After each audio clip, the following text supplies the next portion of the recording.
Bon, parlons des coccinelles un petit peu. Je ne sais pas si ça touche tout le monde. Y en a-tu partout ou juste dans certains secteurs ou dans certains... j'ai fait des petites recherches, si ça vous intéresse, rapidement. Là. T'en as pas, toi? J'en ai aperçu quelques-unes sur le building dans lequel j'habite, mais rien d'alarmant, parce que je sais que chez du monde, c'est vraiment une infestation assez importante. J'ai peur de ça un peu. Moi. Honnêtement, il faut savoir à quel point il ne faut pas jouer avec l'équilibre de la nature. Donc, mes recherches m'ont démontré qu'il n'y en avait pas avant. Ça s'appelle la coccinelle asiatique. On en a toujours eu ici, mais elle était plus jaune-orange. Elle, je pense, est plus foncée, ou en tout cas, il y a des différences. C'est dans les années 90 qu'on a implanté cette coccinelle-là, qui vient d'Asie, et on l'a amenée ici pour qu'elle mange les pucerons. Donc, l'idée de base, c'était ça. Okay. Il y avait une infestation de pucerons, puis on dit, on va aller chercher ce prédateur-là naturel du puceron, qui est la coccinelle asiatique, et ils l'ont implanté dans l'est des États-Unis. Le reste, la chaîne la prolifération, de la vie, là, c'est rendu ici, puis on est pogné avec ça. Tu sais que tu peux en avoir 100, là? Oui. D'abord, une est capable de pondre 100 œufs. Une coccinelle, ça peut avoir 100 enfants, fait que la reproduction est assez incroyable. Fait que quand tu n'as, ça peut être beaucoup. Et trompez-vous pas, s'ils sont dans vos fenêtres, je vais pas vous faire peur, là, c'est parce qu'ils veulent rentrer. Mm-hmm.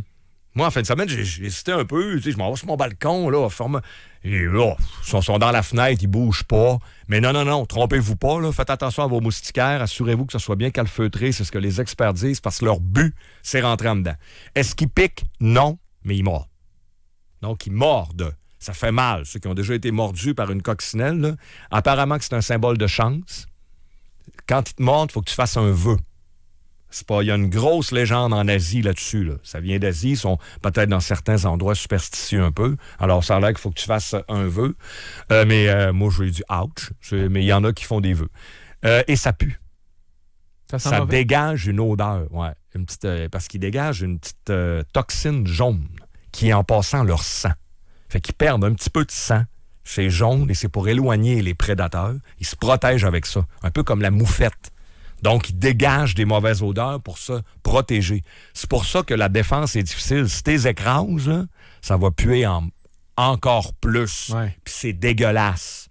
Fait que y en a qui font venir des exterminateurs, en passant. J'ai toutes mes infos, je les ai prises sur l'excellent site de ABBA, Extermination, à qui on jase de temps en temps.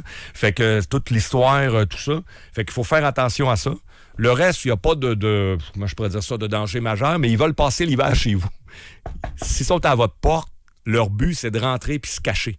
Quelque part dans les coins, les armoires en haut, vous les verrez pas, là. Puis vous allez en avoir cet hiver. Fait que s'il y en a qui sont affectés, moi, j'en ai d'un côté. Un côté de la maison, full. Il y en avait des... L'autre côté, j'ai un autre vitre, là, l'autre bord, là, zéro. Fait qu'on dirait qu'ils sont de ce côté-là. Le côté chaud. Ils ont décidé une porte patio, c'est celle-là, la porte patio chez nous. Ils veulent rentrer. Fait que je peux te dire qu'en fin de semaine, je suis allé partout, me suis promené beaucoup dans des parcs, etc. Sur mon balcon, j'ai fait attention un peu. Là. Il n'est pas juste par chez vous. Là. Il paraît qu'à Charlebourg, c'est l'enfer. Lac-Saint-Charles, il y a des gens qui nous parlent d'une invasion au Lac-Sergent également.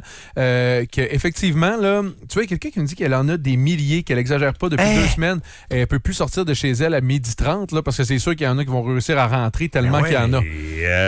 Méfiez-vous, ça, je vous... Hey, je suis pas peureux, là. Moi, là, ça fait 10 ans que je suis dans ce condo-là, ça fait 10 ans que j'ai des guêpes. Je vous jure, ça fait 10 ans que j'ai des guêpes. C'est terminé. J'ai assez lu là-dessus, là. Des fois, lire les hypochondriaques, vous allez dire, vous lisez. Non, des fois, ça rassure. Les guêpes, ça pique pas. Arrêtez, j'ai déjà été piqué 2 fois dans ma vie. C'était en jouant au tennis. C'est clair qu'elle se sentait attaquée. Si tu fais ta petite affaire, la guêpe a aucune raison de te piquer. Moi, là, régulièrement, cet été, sur mon balcon, en train de lire pendant des heures, 2-3 guêpes autour de moi. Là. Je vous jure, mais encore, ils ne piqueront pas. Jamais, ils n'ont aucune raison. Énervez-vous pas. C'est rendu que les guêpes, ça me dit zéro. Les coccinelles, ils sont maudits, par exemple, parce que là, ils veulent rentrer chez nous. Donc, par texto, des milliers, un peu partout. Un peu partout, dans plusieurs secteurs touchés. C'est pas tout le monde qui en a. Là. À Saint-Nicolas, paraît-il, il y a 2 ans, il y a quelqu'un qui se rappelle avoir été... écoutez, vous nous écrivez de tous les quartiers de Québec. Val-Bélair, semble-t-il que c'est épouvantable. À l'île d'Orléans, il y a des gens qui nous écoutent à Shawinigan. Le problème est répandu là-bas aussi. Vanier-du-Berger. Semble-t-il que vous êtes pas mal à avoir des problèmes de coccinelle. Fait qu'il n'y a pas grand-chose à faire. Je répète, ça pique pas. On m'a rassuré comme faux, là. C'est le fun de lire. Aucune maladie, aucun danger, rien pantoute, ça transmet pas. Non. Puis il n'y a pas de petit dard, rien, ça mord. Donc, ça pince. L'affaire, c'est que tu peux pas dire, mais on va tout t'écraser ça. ça va sentir le yaourt. Et c'est comme une moufette. Fait que c'est dur à s'en débarrasser. C'est si pire que ça? La solution, c'est plus tu t'approches, plus il y en a, plus l'odeur est forte. Ah ouais? Ouais. Mais si t'en as 5-6, ça va aller. Ouais. Si t'en as plusieurs, là, ça peut puer. Mais c'est surtout que ça veut rentrer en dedans, puis en passant, ils vont passer l'hiver chez vous vivants. Ils vont comme hiberner, genre. Ils n'ont pas besoin. La bonne nouvelle, ils ne se reproduiront pas cet hiver. S'il en rentre 100 dans votre maison, ou mettons 10, ben vous les verrez pas. Là. Ça va rester 10. Watch out au printemps.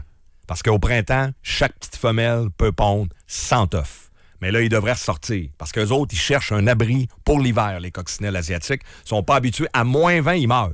À moins 20, ils vont tous mourir. Fait que cet hiver, il n'y en aura plus. Puis on va s'en débarrasser. Mais là, c'est comme, hey, la gang, faut qu'on trouve un refuge à quelque part. On va essayer de voir Bouchard. Non, Bouchard, les portes sont fermées, oublie ça. Tu vois, pour ceux qui habitent en campagne, là, lorsqu'il y a les récoltes qui sont faites par les agriculteurs, là, lorsqu'ils ramassent le maïs et le soya notamment, c'est des nuages là, qui arrivent sur les maisons. Eux autres, ils disent, si vous pensez que vous n'avez en ville, là, vous devriez venir faire un tour chez nous. Pareil que c'est vraiment quelque chose lorsque tu habites près de chez un agriculteur qui a un champ. Là. S'il y a des trucs autres pour s'en débarrasser, écoute, on fera peut-être une petite entrevue avec nos amis d'Abba cette semaine. Ça serait de circonstance. Ouais, ça tu quoi? On va continuer à nous suivre et à nous informer au 25-226. 10h25. Bouchard en parle avec Sylvain Bouchard et Philippe Couture en semaine 10h au 93. La radio qui fait parler.